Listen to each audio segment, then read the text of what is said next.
For Josh Christopher and Marcus Bagley, this season is about more than just a basketball. They're here to leave a legacy. Next season, you can catch Glenn and Dana Schock wearing a split jersey between the Oregon Ducks for Tyler and the NAU Lumberjacks for Brady. For Bobby Hurley's squad, you can look at the 1 of 18 from beyond the arc or being out-rebounded by 20 rebounds in this game. But on the court, outside of the X's and O's, it's the energy and the lack of heart that is most alarming for Bobby Hurley.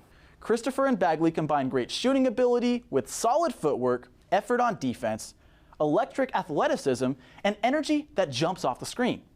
So maybe preseason rankings and on-paper projections don't matter, because the experts would say the other three duos are better.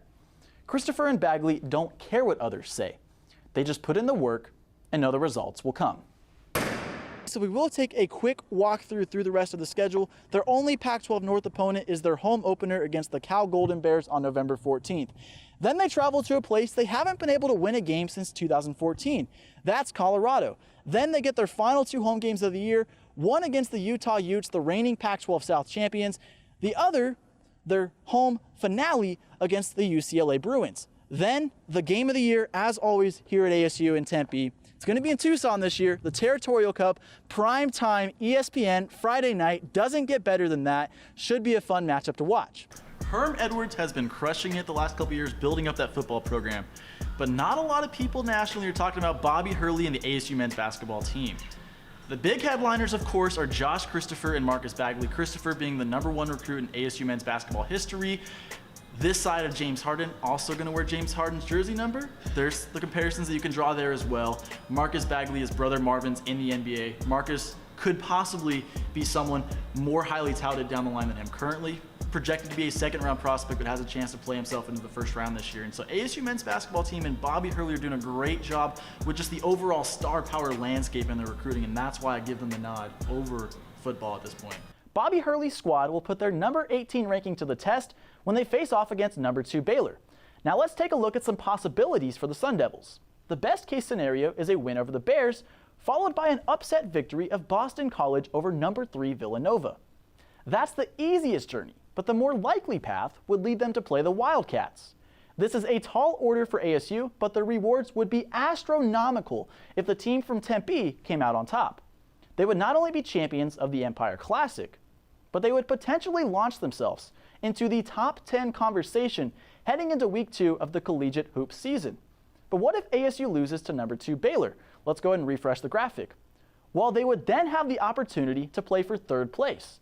Worst case scenario would be a matchup with Villanova, but more than likely, a game with Boston College would be in store. And if ASU takes care of business against the unranked Eagles, then the number 18 ranking would likely not be altered. You see, in this scenario, ASU lost to the preseason number 2 team. ASU football opens their season this Saturday at USC at 10 a.m., so set your alarm clocks for a marquee Pac-12 matchup. The Trojans come into the season favored to win the Pac-12 South, but don't tell that to Herm Edwards and his squad. They have had more time to practice due to different COVID regulations between the states of Arizona and California. Look at the risk and the reward. This team could either finish the weekend as a top 10 team in the country and forever trademark the term guard you, or they could fall into the 20s with a chip on their shoulder entering Pac-12 play. The rewards might just outweigh the risks.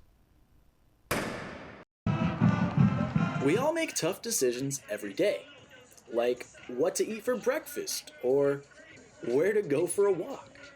And in football, coaches decide what play to call.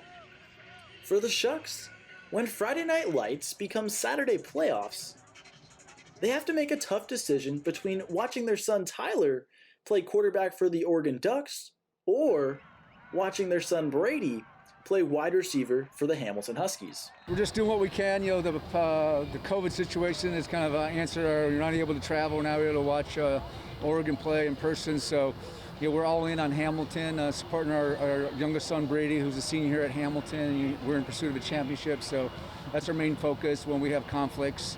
Next year, Brady will play at NAU. So maybe it's time for the Shucks to get a split jersey.